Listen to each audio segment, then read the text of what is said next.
Hello and welcome and congratulations on grabbing access to this video course on WordPress search engine optimization.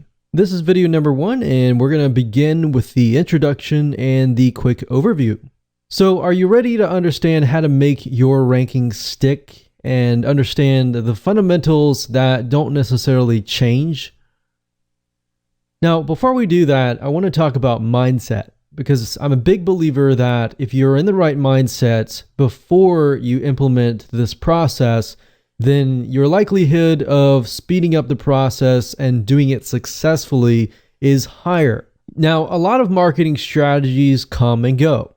The ones that are often the ones that stay and stick are boring and overlooked, and that's why they are overlooked. So just keep that in mind, that as long as you're willing to do what is boring and constantly think about how to make your users' experience a good one, everything else is going to follow.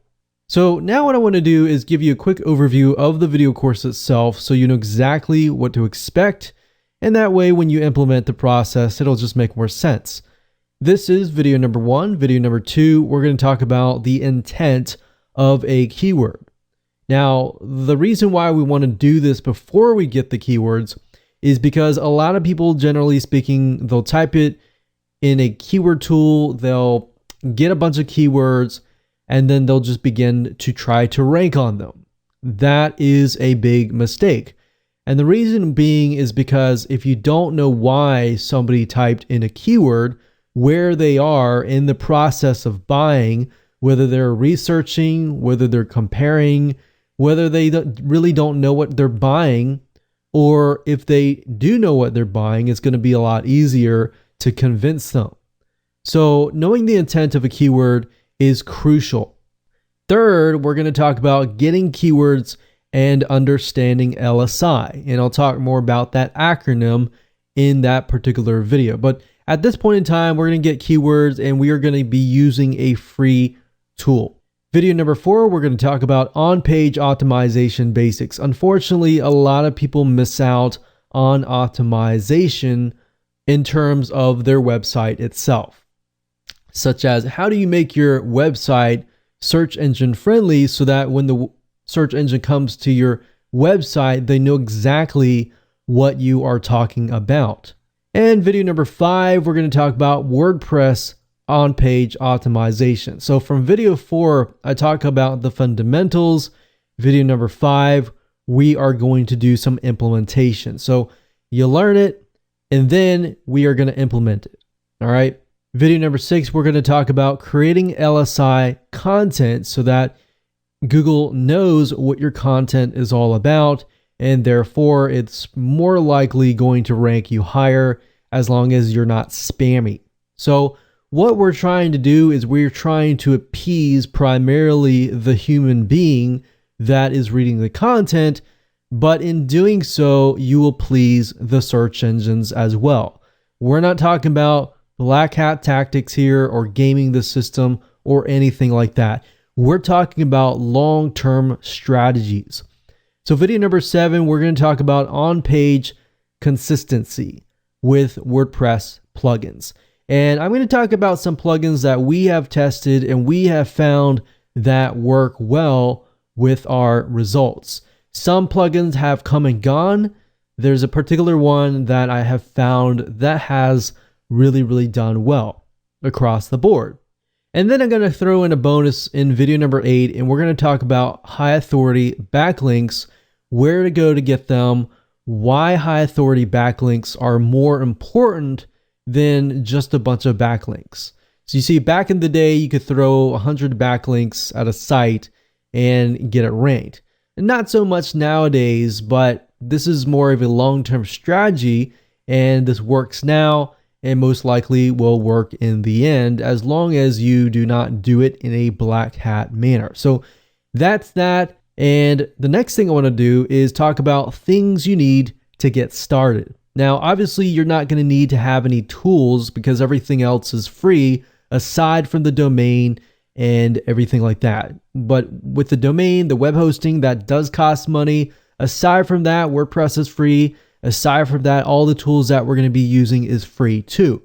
But before you can actually figure out the intent of a keyword, you really need to figure out, what are you selling? Are you selling your own product? Are you selling somebody else's product? What are you selling? Is it a service? Is it a product? What is it? And number two, who are you selling to? I really want you to begin to paint a picture of who that might be, because you don't really want to necessarily please everybody. You want to please the person who is what we call a buyer, who really wants that product. All right. So who are you selling to? What do they look like? All of that. If you can figure all that, just a general point of view from their perspective, we can then move on to video number 2. And with video number 2, we're going to talk about the intent of a keyword, and I'll talk more about that in that video. Welcome back. This is video number 2, and we are going to talk about the intent of a keyword. So before you go out and you grab a bunch of keywords, stop and wait. And the reason being is because the biggest mistake that people make is in this process is not really knowing where your buyer is within the buyer's cycle. So really what you want it to do is, when you look at a keyword, you want to think, why is somebody typing in this keyword? Are they researching? Are they comparison shopping? Or are they buying? So that's really what it comes down to. Are they looking around? Do they really know what they're buying? Maybe they don't know what they're buying yet, and you got to get them to the point of researching, comparing, and then buying, right? If you think about the buyer's cycle, if somebody doesn't really know what they're looking for, they might type in the keyword, how to stop blank. If they're researching, they might do brand name versus brand name. Or if they're actually looking to buy the product, then they might type in your product name or the product model number. You might see some keywords out there where somebody is searching for a specific model number, let's say for example, for an appliance, or they're looking for parts. And the reason they're doing that is because if they're searching very specifically, they're more likely going to buy, right? So if you can think about that, then when you get them to your website and you get them to your articles, your content, your videos, and everything like that, then guess what? You've set yourself up for success. So in other words, different keywords can mean different things.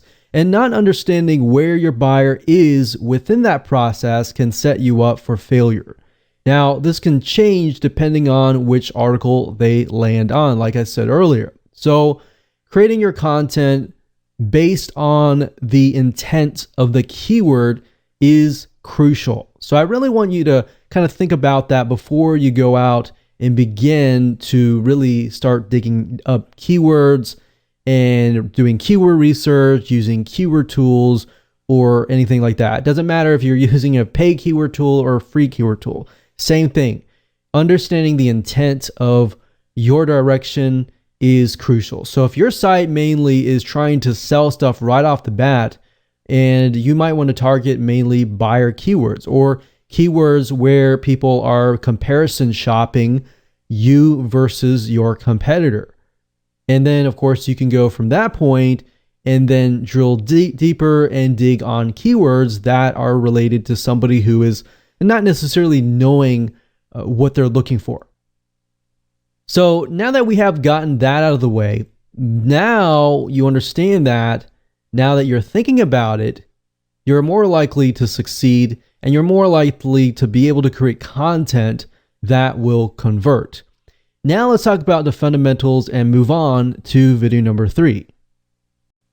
Welcome back. This is video number 3. And now that you understand the buyer keyword intent, it's time to go ahead and get some keywords. And we'll talk about understanding LSI as well, so that when you begin to look for keywords, you can look for similar keywords, which is basically what LSI is all about. So LSI stands for latent semantic indexing. It's just another fancy name of similar keywords. So what I want to do before we go out and search for keywords is to give you some examples of LSI. So as you know, Google sends out a robot or a computer that tries to read and understand what is on your page. So if you understand this concept and you can help Google out, then most likely it'll categorize you in the right area. So for example, Google has a way to know if the keywords you're using actually relate to each other. So they can see if one keyword is relational to another keyword, or if you're keyword spamming, or you're trying to game the system. So that's why if you really look through this, you realize that it really comes down to not just using the right keywords, but really appealing to a human being. If you appeal to the human being, then you will appeal to Google in the long term, because essentially what you're doing is you're providing quality, right? So what you're trying to do is you're trying to help Google paint a picture of what you're talking about. And that's what their robot is designed to do. So let's just take an example here. Everybody has, lives in an apartment or house or somewhere. So let's talk about roofs. Imagine writing an article about roof repair. So if you use the word, say for example, shingle, nails, a specific type of shingle, maybe a metal shingle, we could talk about gutters. Google knows at that point that the word shingle, the word nail, and the word roof and the repair, Google knows that you're talking about roof repair because they have a massive dictionary of words that they're able to see the relationships between each word. So in that case, Google knows what you're talking about. And if you just try to keyword spam it like roof repair, roof repair, roof repair, Google's going to know that as well. And they're going to know that you're trying to game the system. And that's really not going to be appealing as much to a real live human being. Another thing that we're not really going to go into too much about, but if you can get a human being to stay on your website for a long period of time, and in other words, engage with your content, then you're going to get a higher ranking with Google. So what we call that being a higher stick rate, a higher engagement rate can actually help you out as well. So actually you'll see nowadays that the longer your content, the better. Or if you create a video, videos actually create a higher stick rate and higher engagement rate as well. So with that said, now let's go ahead and find some keywords. So going back to video number 2, if you really think about the intent of the keyword in relation to the content on your website, at this point in time, I generally speaking will use 2 websites. Now, number 1, if I try to figure out, okay, the buyer is in the researching phase or in the comparison phase, or maybe they don't even really know what they're looking for, Google is a great resource to start with. And then as far as the buyer, actual marketplaces are really good places to find buyer keywords. So for example, Amazon would be a good place to go. Now you'll realize in just a minute that I'm not really using any keyword tool. What I'm using is what we call the suggested keywords. Now, in order for the suggested keywords to show up in Google or Amazon, that means that there must be a high volume of people searching for it. So if you go to Google, for example, you know how you type in a keyword, let's say, for example, how to repair a roof. And when you do that, you can see that Google gives you a list of suggestions. So we can see how to repair a roof, leak around a vent, or roof truss. Now, we know off the bat that these are highly searched. Now, if there are any relation to your business, then these are great words to use. Now, let's say, for example, how to repair a roof leak. At this point in time, if you scroll all the way down to the bottom, you'll also see other related searches. So how to repair a roof leak yourself from the inside, around a vent, on a mobile home, how to repair a roof leak on a camper, from the inside, the costs, and flat roof leak repair. So if you're finding that, okay, this one actually relates to my product or service, and you click on it, you can jot those keywords down. Do the same thing. You can take a look at these keywords, and these are showing the suggested keyword that you want. So what you can do is you can simply highlight these like so, and simply copy the text, and paste that into your notepad. Now, there are tons and tons and tons of other keywords, but these are great keywords to start out with.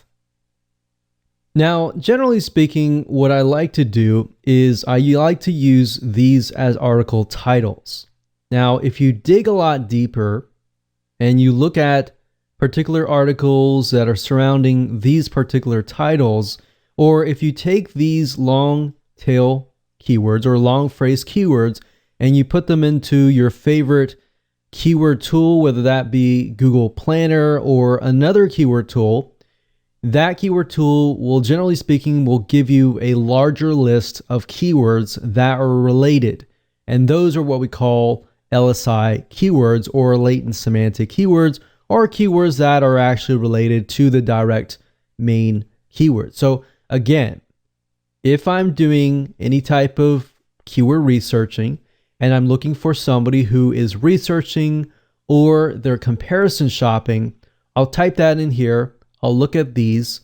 I'll pick and choose from these, create these as titles, and then I'll plug these into something like Google Keyword Planner. And then I'll get a list of detailed keywords and use those lists of keywords. You don't have to use all of them, but use some of them inside of your article content, whether that be your written content or your video content. Now, a really great way to get rankings is using the same method that I showed you here. Title, and then a list of keywords from Google Keyword Planner or your favorite keyword tool. And then write the article and then make a video about it. And then upload it to YouTube. But in addition to that, upload the transcript or get somebody to transcribe it and upload it as well. And then that way, YouTube knows that your video has latent semantic indexing keywords inside of it, or related keywords inside of it. And that will actually boost your ranking as well. So that's what I do when I try to find keywords for the basic researching and comparison.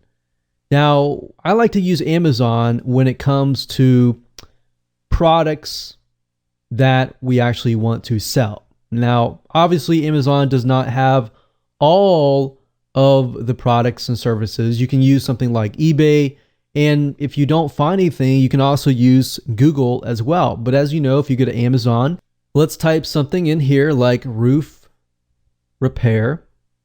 And right off the bat, Amazon begins to suggest RV roof repair with tape, sealant, camper roof repair, and roof repair spray.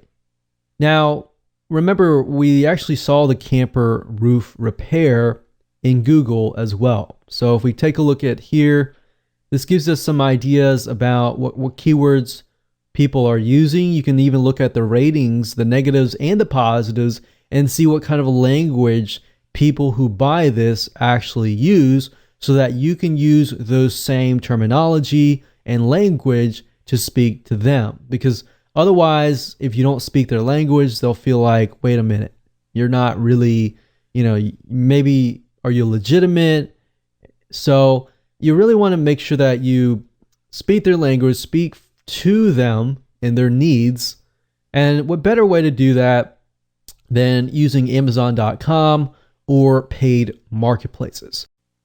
Welcome to video number 4. We're going to talk about on-page optimization basics. So in this particular video, we're going to talk about the fundamentals and the concepts. And then of course, in video number 5, once you have learned this, we will begin to implement everything that I teach you. So once you have understand LSI and you've gotten your keywords, it's time to understand how on-page optimization works. Let's discuss your domain name. Should you use brand names or keyword names? There's a really big debate around this, and sometimes keyword names work and sometimes brand names work. Now, this is what we found, however, and you kind of want to look at it at a long-term view, because if you do something now that might work, and if you do something that is essentially kind of on that gray line of gaming the system, then even though it works now, 3 years later, Google will come with a Google slap and it'll slap you off the face of the top 10. And what we're trying to do is we're trying to stick with something that is consistent, something that's long-term, and that will actually work.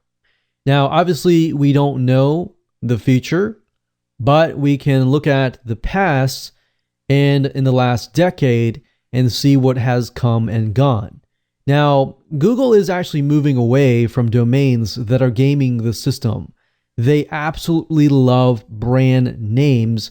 They absolutely love high authority sites. Now, here's what I mean by a brand name. Keyword names or keyword stuffed domains are not really good. And what that means is, let's say, for example, we want to stick with the theme roof repair. So we can say roof repair citystate.com. And you'll actually see a lot of websites that are that particular domain name. So that's what we call keyword stuffed domains. And there's nothing wrong with that necessarily, but you'll see in just a minute what will happen. Brand names are obviously some sort of brand name that either has something to do with a keyword or it does not have to. So let's say for example, Coca-Cola. There's no dictionary word for Coca-Cola except for that we know Coca-Cola produces Coke as in soda, and we know in the dictionary that's a brand name. So Google tends to like those, and I'll show you in a minute why. So let's say, for example, www.roofrepaircitystate.com. You're going to see a lot of that, but here's the complications. If you create a category such as, for example, roof, and then you create a page that is roof repair, then if you look at it, you can see that there is a lot of repetitive keywords in here. And Google does not really like to see repetitive keywords, because to them, that is like keyword stuffing and keyword spamming. And maybe that's something that you could get away with a decade ago, but not necessarily nowadays. Now, let's take an example of a brand name. So let's say, for example, the brand name of this roof repair company is called maybe the Happy Shingle or something, or the Red Shingle or something. If you think about that, and it doesn't have the word roof in it or repair, then it's not keyword spamming. So if it says theredshingle.com/roof/repair. Now that is nice because it's not repeating the keyword over and over. So if in the future Google decides to change, yes, it does work now, and I will say it still works now. But if Google decides to change and say that any type of keyword stuffing in the domain itself can harm you, then you're kind of at a loss. So that's just something to keep in mind at that point. Now I want to talk about URL structures. Within WordPress itself, you have something called permalinks. And this gives you the option to basically make your URLs more search engine friendly or even human friendly. And what I would do is I would choose the post name option. And I'll show you what that looks like and how to go about doing that in video number 5. But for now, I just want to tell you right off the bat, you don't want your domain to look like this: www.yourdomain.com/ something like 123.2/3323, or even question mark 123 equals 123. You definitely don't want your domain to look like that, and it looks like that by default. So within WordPress, you want to set the post name option, and by doing that, this is what's going to happen. It's going to say yourdomain.com/category/keyword-title. So I will show you all of that in the next video, but I want to make sure that you understand these basics. So domain, try to stick with a brand name, and then choose the post name option within WordPress. So what are things that stay consistent? And I know this is one of the questions that a lot of people ask, and this is something that is a good question, because what does and what has stayed consistent? Well, most of the above has stayed the same, except for the brand name / keyword domain name kind of thing. But it's inevitable, and if you think about it, if you're branding your company and you're building an actual company with a brand that has an identity, then as Google looks at your brand name and looks at the content you put out, it begins to put a name to a face. So as you can see, the most of the above has stayed the same. Now, what are things that have changed that you need to be aware of? Like we said earlier, brand names versus keyword stuff domains are changing. So even though keyword stuff domains do work nowadays, and you could do it if you wanted to, but just keep in mind, those are things that are changing. So really what it comes down to, if you really think about it, try to avoid gaming the system. If you game the system and you kind of pull away from being human friendly, then that's when things can actually begin to hurt you. So just keep in mind, as I stated earlier in the mindset section, as long as you make things human friendly and you strive to engage with your visitors and get them to engage back, that's where you will begin to rank better. So bottom line, if you have to ask, what am I going to help my visitors or not? What am I doing? Am I doing something that is helping them? Great, keep doing it. Or am I doing something that is actually annoying them or hurting them? Don't do it. So that's kind of a question that you can look into. So with that said, let's move on to video number 5. And I'm going to talk about WordPress on-page optimization, and we're going to jump on to a real live WordPress site. So I'm going to assume that you know how to install WordPress and you have a WordPress site. So assuming that that is the base condition, I'm going to start from scratch where we have just installed a brand new WordPress install. And I'll walk you through step by step everything that we talked about in this particular video. Hello and welcome to video number 5. We are going to talk about WordPress on-page optimization, and we are going to do everything that we discussed in video number 4, and that will be implemented here. So we'll be discussing the URL structuring, categories, as well as site structure. So with that said, I assume that you will have a WordPress site available. So if you want to go ahead and log in and follow me along, or watch till the end and follow later, that's fine. But we're going to go ahead and log in to a live WordPress site, and I'll walk you through step by step.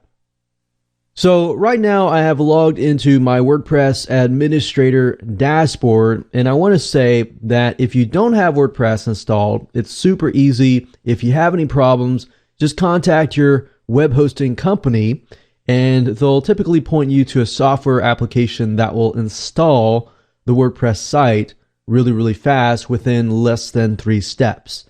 So get that site up and running, log into your WordPress administrator link, which that install typically will provide you with.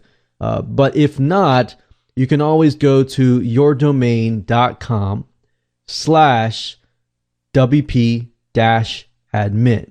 So that's how to get here. And once you have logged in, you want to go under settings right here. So you're not going to be able to see these, but you will see settings. So click on settings and then go to permalinks. So permalinks, as I stated earlier in the previous video, this will allow you to make your URL structure more search engine friendly and human friendly as well, so they know exactly where they are at. So as you can see, by default, it shows the /? P equals 123. Now that's not human friendly and that's not search engine friendly at all. What you want to do is you want to choose post name, and then all you need to do is click on save changes. The next thing I want to show you how to do is how to create categories, because you want to make sure that you categorize your content, you categorize your pages, and categorize your posts. Now all you need to do is under posts, as you can see here, you can see categories. So if you go to categories and there's tags as well, and you can add the category name. The slug is basically a URL friendly version of the name. So let's say, for example, your name of the category was a 2-word. So if we say something like metal roof, the slug will be all lowercase. So you type in metal-roof, and that just makes it SEO friendly. And then of course, I would add a description if you could. And another thing is utilize the LSI keywords that you grabbed earlier and enter them in here. So what you're trying to do is you're trying to make it really, really search engine friendly, as well as human friendly as well. And of course, if you have parent categories, you can create parent and child categories as well. Now, what I want to do right here is talk about site structure. So now you know permalinks, now you know categories. What you generally speaking want to do before you actually go out and create your content is to figure out the different categories of your content, or how you can split up your site and structure your site in such a way where the search engines know what category is what. So what I would do is this, and I'm creating a kind of a flow chart here so that you can visually see it better. So I would have a category here, another category here, and another category here. So depending on how many categories that you want. Now, if you think back at the keyword intent in the buyer cycle, remember we have the buyer doesn't really know what they're looking for. So they're currently researching. And then the buyer knows kind of what they're looking for. So they're looking at different brand names, and then maybe you have a category filled with buyers or buying. And of course, you can split this up further if you would like to. But if you really think about it, if you start placing your content that is related to maybe researching how to repair this, how to repair that, just kind of information and article content that is helpful, but allows your customers or your prospects to make a better decision. And then comparing, maybe you can compare your product and service versus another competing product or service. You can name them, or you don't have to name them, but you want to pinpoint things that your prospects are really thinking about. And then of course, buying, articles that relate directly to buying, how to get them to take action, how to maybe get them to sign up for a freebie in return for their email address to build a lead magnet. So this could be buying, or this could be, getting people on your list. Now, apart from this, you also want to think about categories like categorization of roofs, maybe metal roofs, maybe ceramic roofs, maybe tin roofs, maybe specific types of things also need to be categorized as well.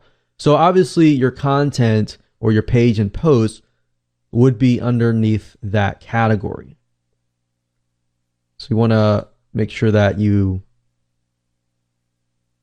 do something like this and do the same thing under here. and under here as well. So maybe you want to use these as tags, and then you want to use the categories as such, different types of roofs, different types of repairs, and everything like that. So if you do this, it's easier if you map it out first, and then you could go under here, you can create the categories. You can also go to tags and create tags as well.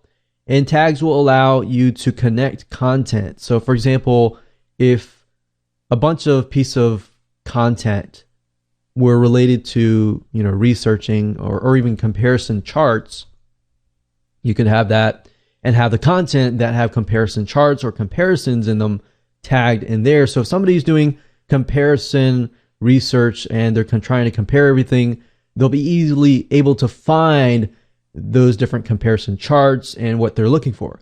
And you're helping people make a better decision, but at the same time, you're connecting your content to each other to help the search engines understand the relationships between your content and your keywords and everything like that. So, and later on in the future videos, I will show you how to create content and how to grab those LSI keywords and everything like that. But for now, you'll understand the overall structure, and now you can fill in the structure with content and everything else. All right, so let's move on to the next video. Hello and welcome back. This is video number 6, and we are going to talk about creating LSI content or keyword and search engine friendly content. So a site without content is nothing. So we talked about site structure in the previous video. We're going to talk about filling it in with content. So the big question is, how should you write your articles or blog content to ensure that it is SEO optimized or search engine friendly? So it's going to actually be super easy to do. But what we're going to do is we're going to take the list of keywords that you got from earlier, and let me show you how easy this is. So before we can create the content, I want to show you a specific method to create the content structure. So if you think about it, we're focusing a lot on structure because once you create the structure, filling in the structure is actually very, very quick and easy. So same thing here. Finding the titles is, as I stated earlier in the video where we talked about the Google keywords, suggested keywords, what we need to do is up at the top, I'm going to type in how to find a roof leak. So before we can talk about how to repair a roof leak, we need to find the roof leak. So I'm essentially helping the buyer progress through finding it, repairing it, and maybe I sell some sort of product that is related to roof leaks, but I have to get them to the buying point and the trust part before I can actually sell to them, right? So how to find a roof leak could be our title. And let me just open up Notepad here and enter that here. So that could be our title. And if you scroll down to the bottom, you'll see the searches related to how to find a roof leak.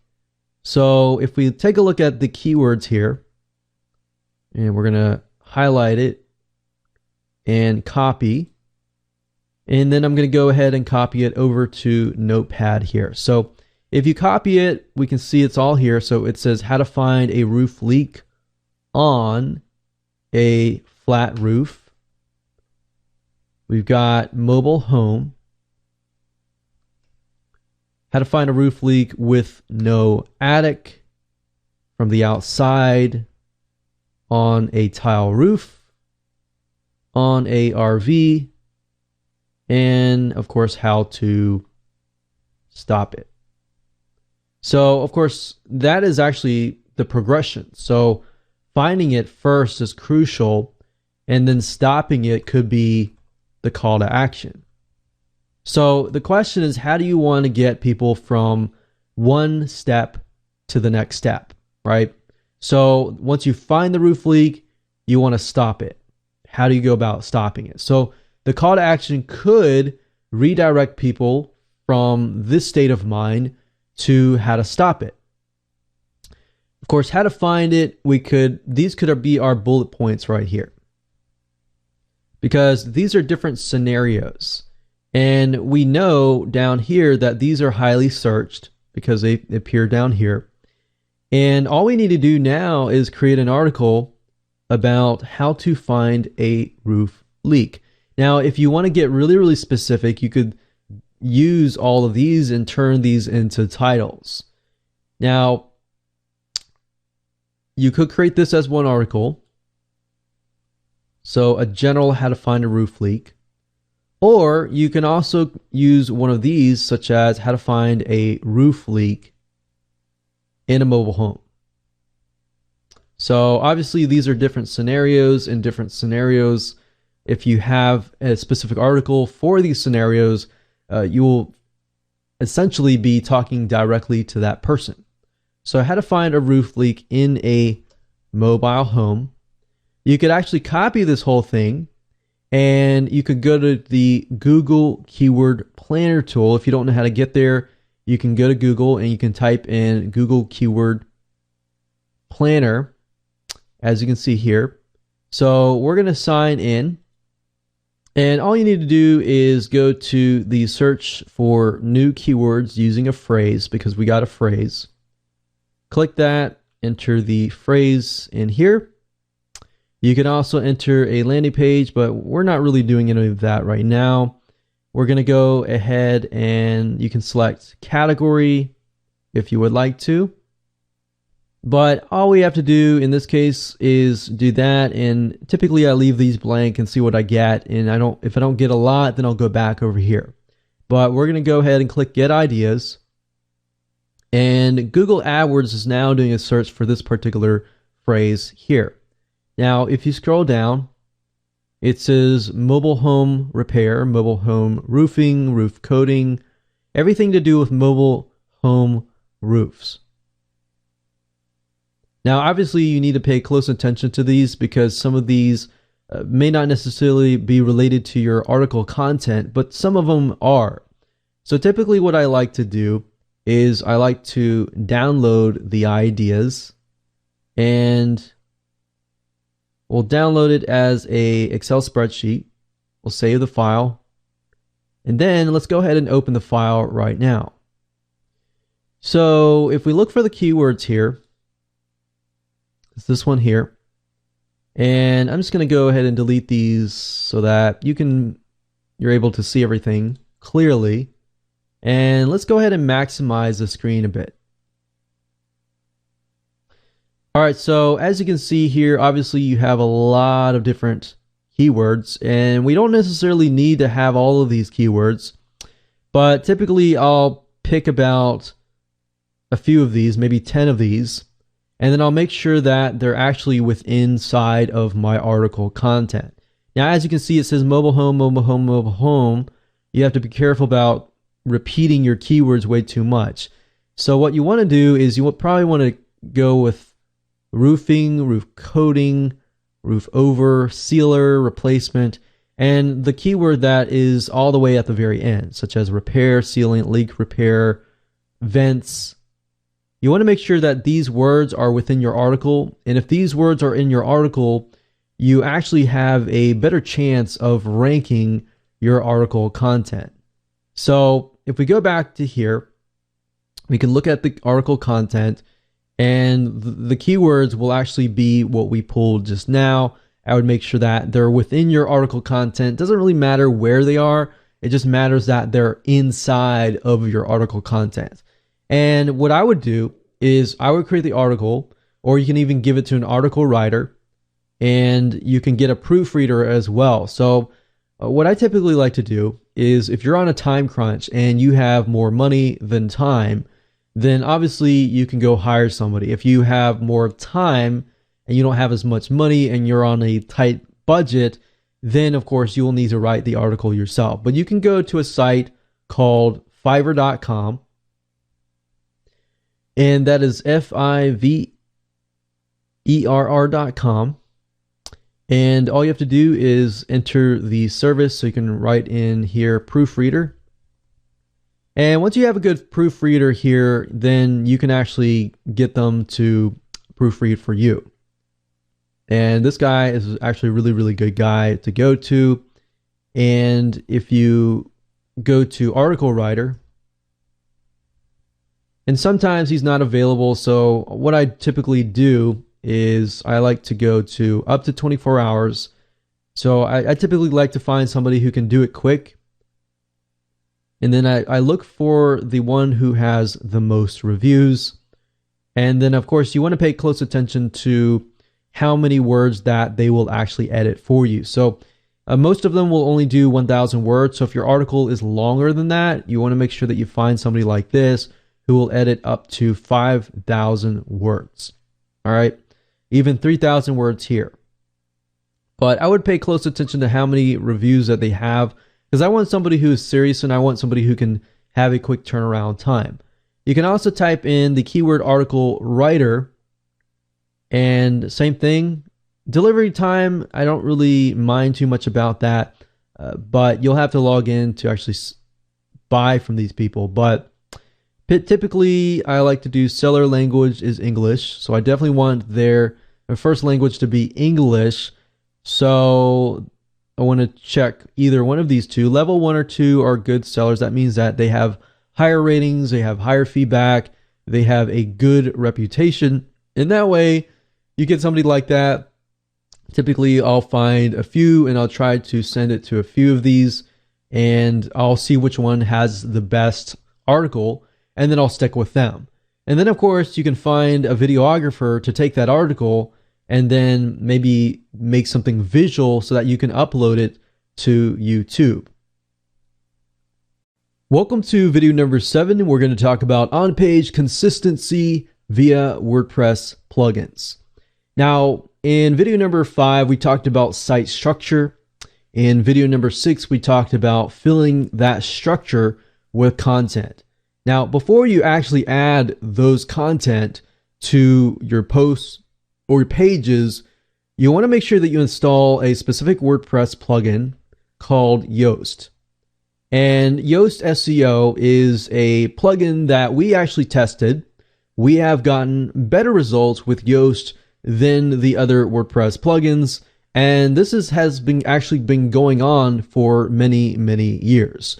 So what I want to do in this particular video is show you how to install Yoast SEO, what settings you should use, because there's all sorts of different settings and other settings within your WordPress site to make sure that your site is going to be search engine friendly. And once you've installed Yoast, the nice thing is that you don't really have to tweak anything else again once you have set everything up and it's done. All right, so let me show you how to do that. Now, before we go out and we install the Yoast SEO plugin, I want to say that before doing that, you want to head on over to the writing section, and under the update services, you're going to see one ping URL. So what this is that you want to do this when it comes close to the time that you begin to create posts and pages so that you can alert the search engines that, hey, I've got new content.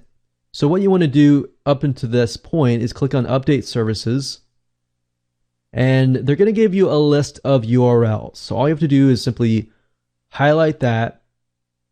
We're going to copy it and head back over here, delete that and paste that in here, and click on Save Changes. So that's what I would do. And the next thing I would do is when you click on Reading here and you scroll all the way down to the bottom, you're going to see Search Engine Visibility. I would check this if you are not ready to be released to the public. So if you're not ready for the search engines to index you or to come to you and say, hey, I'm a new site, I've got all this content, I would check this. Now, up until the time when you are ready to start posting and adding content, then I would deselect that. All right, so that's typically what I like to do. So that way, when they come to your site, when you have a lot of content, they're like, wow, I've discovered a new site with all this content. I'm going to index you properly. So those are the two things that I like to do before we install Yoast. Now let's go ahead and install Yoast SEO. And what we need to do is go to Plugins, go to Add New, and then under Search Plugins, we are going to search for Yoast. So just type in YOAST. and you're looking for Yoast SEO, this one here. So you could also type in Yoast SEO, but this is the one that is going to be from Team Yoast. It's got 1 million active installs, highly popular plugin. So just go ahead and click on Yoast, install now. Click on activate plugin, and in a matter of seconds, typically, you'll be good to go. Now it says huge SEO issue, you're blocking access to robots. So you must go to the reading settings and uncheck the search engine visibility. So yeah, we know that, and we did that for a reason, because we are purposely blocking the robots for now until we get our Yoast settings up and running. So once we do that, just make sure that you go back up over here and uncheck it. So the nice thing about Yoast is it does allow us to be notified as a reminder to uncheck that. So now what we want to do is we want to go to SEO. You go to General, and we've got a Help Center. We don't really need to go here, but we can go to your info. And as you can see here, we can enter the website name. Typically what you want to do is you want to name it your brand name and maybe a dash, and then maybe kind of overall main keyword that you want to rank on. You can also enter the alternate name here, and you want to choose if you're a company or a person. This will allow Google to get a better read on you if you're a company or a person. So if you're a company, enter the name of your company, and then of course upload a logo and try to fill in as much detail as possible. If you're a person, then of course enter your name here. And then of course you can go to Webmaster Tools, and you can use these boxes below to verify different Webmaster tools. So we got Alexa, Bing, Google Search, and Yandex. And of course you have security. Now the specific settings, the titles and metas are important. So if we go here and we go to homepage, typically I like to leave this as it is.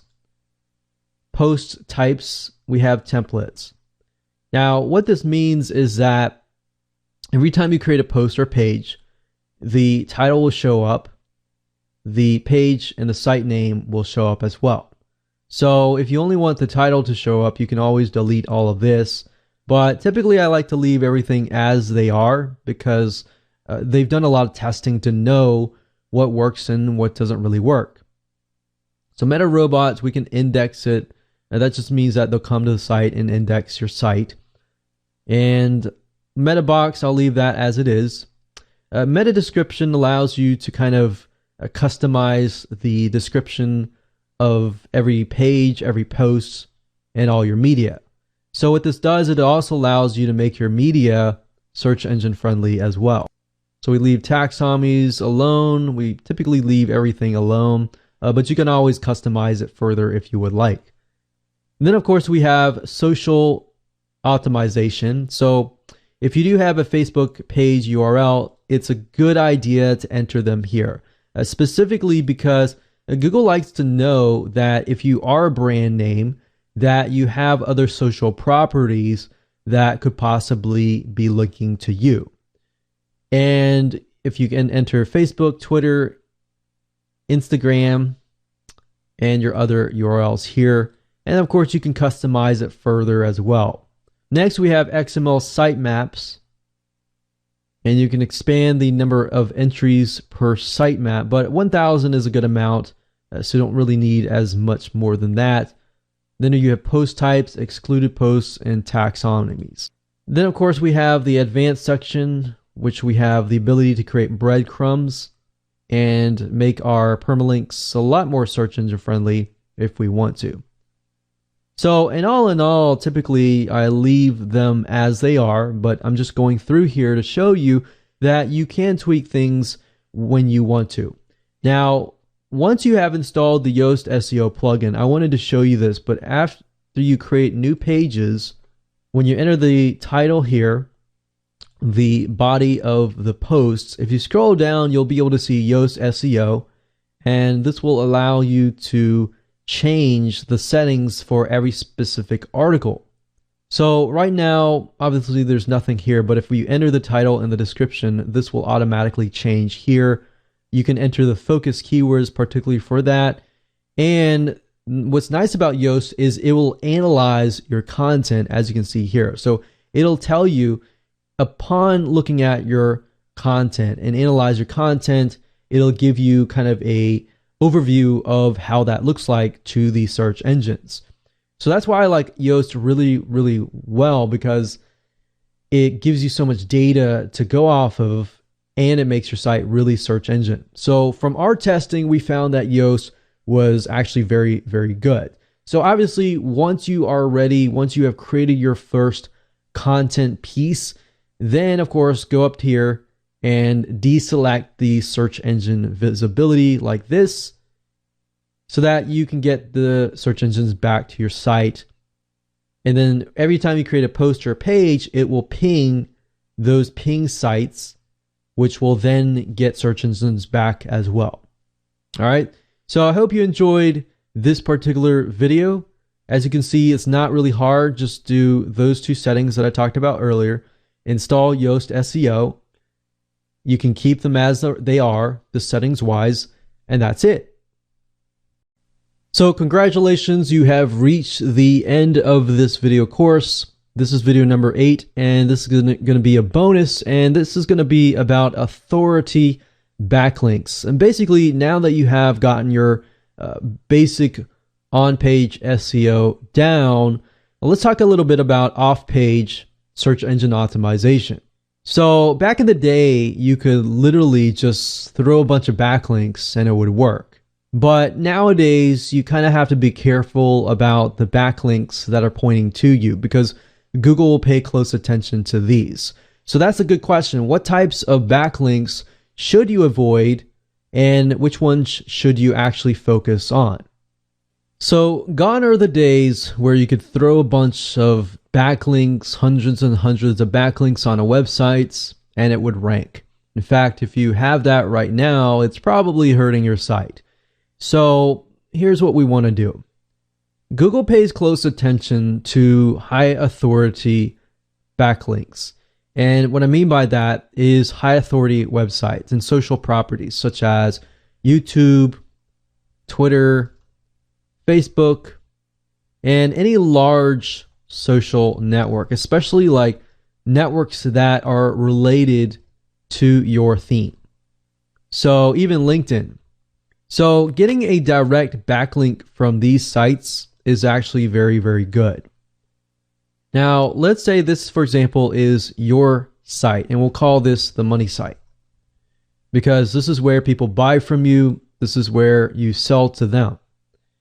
So you definitely want to get links from here. And it doesn't really matter. This can be anywhere from like your YouTube channel profile. Those are good high quality backlinks. You can also get social shares as well. So we can call these social shares or any type of social backlink pointing to your money site. Now, you can still get backlinks from other sources as well. But if you do any type of other link, generally speaking, what we like to do is we like to, if we got like article links or Web 2.0 links or anything like that, but we like to do what we call tier 2 links. And these links can be, social bookmarking, Web 2.0, even article links too, forum profile links. And what we like to do is we like to link these directly to these social properties. So it's actually better to get a bunch of backlinks and link them to a high authority site rather than linking them directly to your money site. So back in the day, you could just buy a bunch of backlinks and point them right here. And not necessarily nowadays. You want to make sure that they're themed. But if you do get a lot of backlinks, just link them to your social properties. Because in Google's eyes, because YouTube, Facebook, and Twitter are so big anyways, you got so many links linking to these sites, this will actually boost your YouTube channel, your Facebook channel, or Twitter page or YouTube videos. And then from those properties, you link directly to your money site. Now, there are some cases where you could link directly to your money site from these social properties, and a high authority site, will link directly to here. Now, some sites can link directly to your money site, but you want to make sure that you also check, are they themed correctly? Are they related to your site? If they are related, great. If they're not directly related, then you might want to check a site called Majestic. And there's a tool called majestic.com, which allows you to take a look at a specific URL and get an idea about the trust flow, like authority and trust. And if you realize that Google no longer really pays close attention to Google PageRank, so I won't even go there, but now they pay close attention to authority and trust. How much a site has authority-wise and how much trust that site has. So for example, if we type in youtube.com, this obviously is going to have a higher trust and authority. But just to give you a glimpse, it takes a look at trust flow and citation flow. Now, if you put this into Majestic, it is a paid tool, but you can use it for free up until a certain point. And as long as the trust flow is about equivalent to the citation flow, that tells us that that's a good site. Now, you can also see external backlinks, referring domains, and we can also see if this site is a site that is a spammy site. You definitely don't want to get a backlink from a site that has been spammed, because that will actually hurt you as well. But if you scroll down, you can see anchor text. We can see most of the anchor texts are YouTube. But if you start seeing anything like Chinese symbols or any type of foreign language symbols like Chinese symbols, that means typically that they are spammed like crazy, especially if the site is not Chinese. If the site is Chinese and it has Chinese symbols, great. If it has other symbols, other language symbols, then of course it is probably spam, Russian or anything like that, when the site itself is not that case. So that's just something to keep in mind. If the language that is on the website and the anchor text here is a totally different foreign language, then I would steer clear of getting a backlink from that particular site. So we're not going into too much depth here, but those are just some basic things to look for. So I would plug this in here, take a look at it, and see if that site is a good site to get a link back from. Now, you can also get links from other sites as well. If you're a local site, then you might want to get links back from local sites, like local directories, like Yelp. So another thing is directories. Directories, sites with categorized links. And you can link this directly here, or you can also link them directly here. And you can link these links to this link and link it back here. So, but I typically, the backlinks that you can generate back here, you want to kind of keep them one step away from your money site or your money video. Now, with YouTube videos, it's a little bit different. With YouTube videos, you can hammer it with a lot of backlinks, and then from that YouTube video, within the description, you can link them to the money site. And that will actually help your ranking, because YouTube has such a high authority that essentially what it does is it creates a buffer.